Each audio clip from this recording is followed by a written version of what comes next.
but we ain't telling the truth up here. We gotta tell the truth. No, we are telling the truth, Blue. So let's not go down there. No, we ain't. No, we ain't. Going down that little river denial. All right, let's first. You said that if he would have signed the contract with Dazn, right, for a 2-fight deal with Joshua, right? 3. It was a 3-fight deal, but 1 with Dominic Brazil and 2 with Anthony Joshua. Now we know that's not true because Dazn came out and said that they made a mistake. We do know this, right? Wait, no, I don't know this. So you're gonna have to show me that. You're gonna have to show me that. You're gonna have to show me. So the owner of Dazn, he came out and he said that they dropped the ball in negotiation with Deontay Wilder because they tried to lowball him. They didn't understand his worth. They tried to lowball him. Okay. Those are the words of Lady Shan and Blueblood Sports TV as Blueblood popped on Fred from Barbershop Conversations podcast, and he was live with another gentleman. I don't know his name. And Lady Shan. Then Blueblood came on, and he was just giving Lady Shan an update on, or the reason why the Dazn deal was bad for Deontay Wilder. Okay, and he went to say, as you just heard, that John Skipper admitted that he dropped the ball and he lowballed Deontay Wilder. Now, let me counterpunch. He said lowballed twice. Did you guys hear that? Okay. Well, they didn't understand his worth. They tried to lowball him, and okay, they tried to lowball him, right? That is not what was done. This is what John Skipper said about Deontay Wilder. He said, in retrospect, I was too brash going into there without creating the relationships I needed to create with the people who advised Deontay Wilder. I have now worked to do that. It has to do with going back to the education I needed before getting into boxing. When we left that Wilder meeting, I knew we messed up and that we weren't going to be successful. Okay? John Skipper went on to say, quote, we were impatient, and after having some early success, we wanted to move quickly. Now I understand that I've got to work on relationships, work within a framework, and understand other people's self-interest and needs as well. If I had to do it again, I'd have gone in and said, I'm playing the long game. I'm playing the long game with Canelo and Triple G too. Those are the words of John Skipper. So, in any of that, did you see him say, we under fucking bid him? Did you hear lowball in any of that I said with these 2 paragraphs? Did you hear me? Did you hear him? Not me. Did you hear John Skipper? These are John Skipper's exact words. Did you hear him say that at any kind of point? That, hey, we did not give him the amount of money that he asked for. No.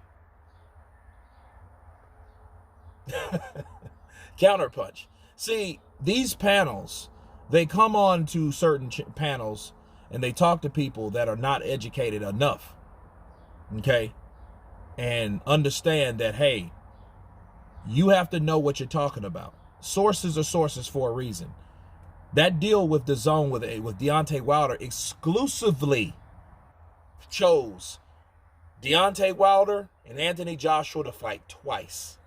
Either if it was $100 million or $120 million. He was getting $20 million to fight Dominic Brazil. He opted out to stay with Showtime because he was then a free agent. Like I told Blueblood when we had our first run-in, okay, face to face, right? So it wasn't the fact that they lowballed him. He was getting out of his contract with Showtime. That's when Dazn wanted to quickly snatch him up so we can once for all have an undisputed showdown between Deontay Wilder, an undefeated WBC heavyweight champion, and an undefeated heavyweight champion, Anthony Joshua. Okay, that's what they tried to do. They wanted an undisputed fight, and that was the significance. They were both undefeated. They were both strong. They were both knockout artists, and they all had the belts. And winner took all, and why not? They did it. If the first one was so nice, they had to do it twice. So the 2-fight deal was for that, okay? And it was for $40 million or $50 million apiece, okay? So that was twice as much as what Wilder offered Joshua, which Wilder has never seen that type of money, okay? Maybe all together now, maybe, right? But at that time, he never received that. His whole thing about going back to Showtime was showing his loyalty to Showtime. And as soon as he fought Dominique Breazeale, they dropped the ball. They dropped him like a sack of rocks. Okay? So that was that. Let's move on. They dropped the ball. They apologized publicly here in the States to Deontay Wilder. Okay, well, right, for dropping the ball. If I saw that, then I'm with that. Then if they've made a full more. And on top of it, Deontay Wilder asked them to show them proof that they would guarantee Anthony Joshua on the back end of that deal, and they could not do it because Anthony Joshua is not signed to Dazn. Here's the thing. Regardless of that, what he said, the proof is, could he get a back-end money? No, that wasn't the case. And if that was the only case, it was more cases. Okay? That's a lie if that was the only case. But there were multiple reasons. For one, they wanted to know what Anthony Joshua was getting. That's what Shelly Finkel said. Okay? Let me look it up for you. Don't take my word for it.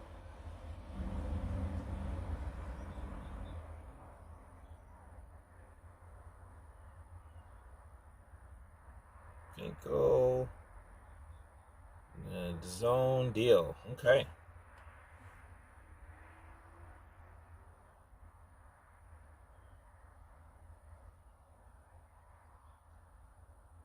Now look, this is what Shelly Finkel said. Why the deal did not happen. Okay. So,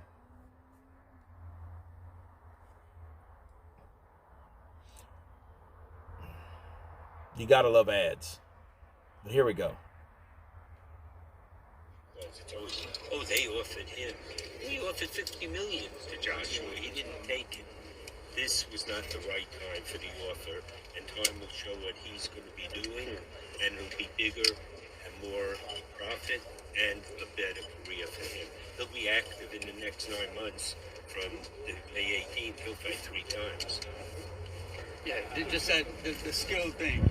You know, nobody's been able to stop your right hand. So if you're limited to just your right hand, how come nobody can stop it? Yet there's so much emphasis on your skill. Yeah, and that's the major question. You know, like I said, you know, but when it comes to me, they don't really. But when it comes to Deontay Wilder, instead of speaking the truth, they gotta come up with something in their mind to paint some type of narrative, to have something to say about me. It ain't much that you can say about me. And the only thing you can say about me is, you know, I don't qualify to a skill level what people have in their minds, if that makes sense. And at the end of the day, I'm not trying to compete with what your expectations for me as a champion, my skill level. I'm gonna do what makes me win. I'm gonna do, because I tell my kids, Daddy coming home at the end of the day, and I'm gonna do whatever necessary to come home. I'm a fighter. I have a skill, a dangerous skill, and that's to knock your ass out skill. And that's all I need. I don't need nothing else. Hey, the saying is, if it ain't broken, then why fix it? So I ain't gotta fix nothing. But I will tighten up a couple of things. I will get some people what they want to see. I've showed them things. You know, they know I can box. I showed you which to run. Every fighter brings something different, you know? And that's just how it is. As long as I give you the knockouts, being the most exciting heavyweight and probably the most exciting boxing. But I could never just tell you how the atmosphere, how it really was and stuff like that, you know? Because people always, years later, maybe 10 years later, they probably say this was the best, you know? Okay, well, wait. Breaking news on what John turned down. Okay, let's see. Okay, that was mine. Okay, so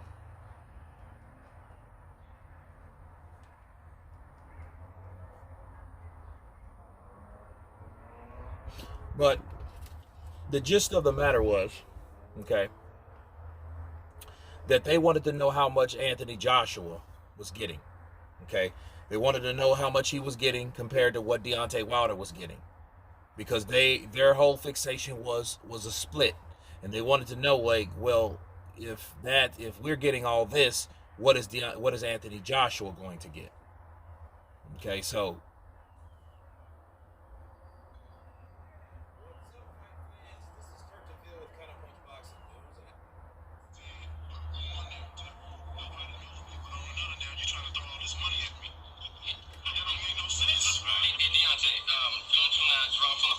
And as well as Shelly Finkel. I wanted to get into the whole John Skipper meeting. Why didn't it work out? I know you want to do your own thing. Was the negotiations of the terms not great? Was the money not great? Well, let me counterpunch something. You said it about who the boxer is. On British television, he started doing that shit early. Amazing. Heard that. And if we're getting $1, and Lady found out that the other guy was getting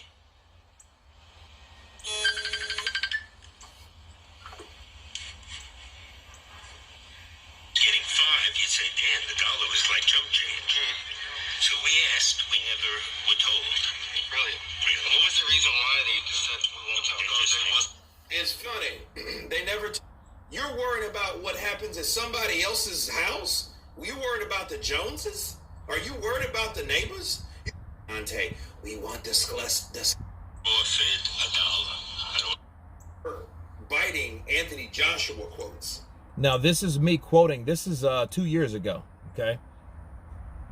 That's what you're doing. It may sound like a lot, but you want to also know what the other guy's getting. We never... Why? See. 2 years ago, Kurt DeVille versus me right now. Nothing changes.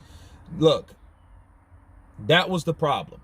Okay, so don't give me, oh, well, he wanted to guarantee what it was on the back end. No, he wanted to know what Anthony Joshua was getting because he wanted to have a percentage split with Anthony Joshua. So if they knew what he was getting, they could see what the split was. So if he was getting $100 million for 3 fights for his deal, they wanted to know what Anthony Joshua's structured deal was, which was absolutely ludicrous. There's no reason for you to want to know what he's getting if the offer is good enough for you. It goes back to that. It always been back to that. I'll never change that. Deontay Wilder in 2018, he turned down $12 million. He turned down 12.5 flat. First he said he would agree to 15. Then he said he didn't agree to 15. That same guy, Shelly Finkel, said we agreed to terms. Then turned around and said, no, he never agreed to terms. Yes, you did. You said you agreed to terms of the 15 million. Because they said they agreed. And then they changed their minds, obviously. But then instead of saying we changed our minds, they just lied and said we never agreed. This is the type of shit that happened in 2018 and 2019, people. So can conclude, when Blue tries to come on here saying stuff about our Lady Shan, which she doesn't know all that. She didn't know. She didn't have the source right in front of her. I just remember the conversation because it was big news. I remember what John Skipper said, and I just read it to you. In fact, you've seen it for yourself, so you can read it for yourself. It's not nothing that I'm saying that I'm paraphrasing. I said exactly what John Skipper said. That totally counterpunched what Blueblood Sports TV was trying to give and feed someone that didn't really know what the hell was going on or what happened. But yeah, he's right, like 10%. Yeah, John Skipper did apologize for the deal not going through, but he did not apologize for lowballing Deontay Wilder. You don't lowball Deontay Wilder for offering him $120 million or $100 million. Stop. But anyway, that's my long counterpunch on that, guys. You guys tell me what you think. Of course, please subscribe. And you guys been Counterpunch. Peace.